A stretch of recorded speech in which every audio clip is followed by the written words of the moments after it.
बिस्मिल्लाहिर्रहमानिर्रहीम। शुरुल्लाह के नाम से जो बड़ा मेहरबान निहायत रहम करने वाला है। तो 12.2 एक्सरसाइज में क्या करना है, हमने एक्सप्रेस करना है each vector in the form v is equal to v1i plus v2j plus v3k। Okay, तो 2 पॉइंट दिए हुए हैं p1 p2। फिर उसके बाद हमने क्या करना है, एक फार्मूला यूज़ करना है। उस फार्मूले में आप देखो तो p1 p2 is equal to op2 minus op1 है।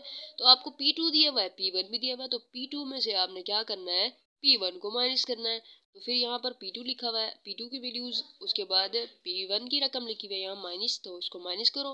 5 में से 2 जाते हैं, जब 2 को 5 से माइनस करोगे, 9 को 7 से, माइनस 2 को माइनस 1 से, तो फिर ये हमारे पास क्या आ जाता है, आंसर आ जाता है। ठीक है जी।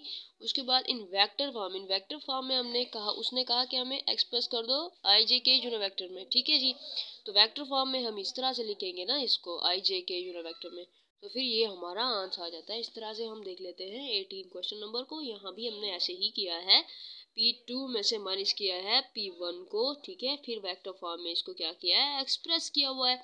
उसके बाद क्वेश्चन नंबर 19 ये है। इसमें देखें हमें a दिया हुआ था और b दिया हुआ था, तो वहाँ p था, यहाँ a भी है, बस और कोई फर्क ही नहीं है। फिर वही प्रोसेस है, इसमें माइनस कर दिया है। ठीक है जी।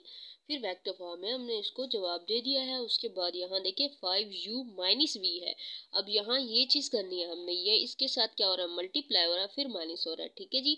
तो मल्टीप्लिकेशन हो रही है, पहले मल्टीप्लिकेशन करते हैं फिर प्लस माइनस करते हैं। ठीक है जी। तो इसको इसके साथ क्या कर दिया, मल्टीप्लाई, फिर उसके बाद आपने माइनस करा इसको, तो फिर ये हमारे पास वेक्टर फॉर्म में इस तरह से इसका जवाब आ गया। बस क्लियर।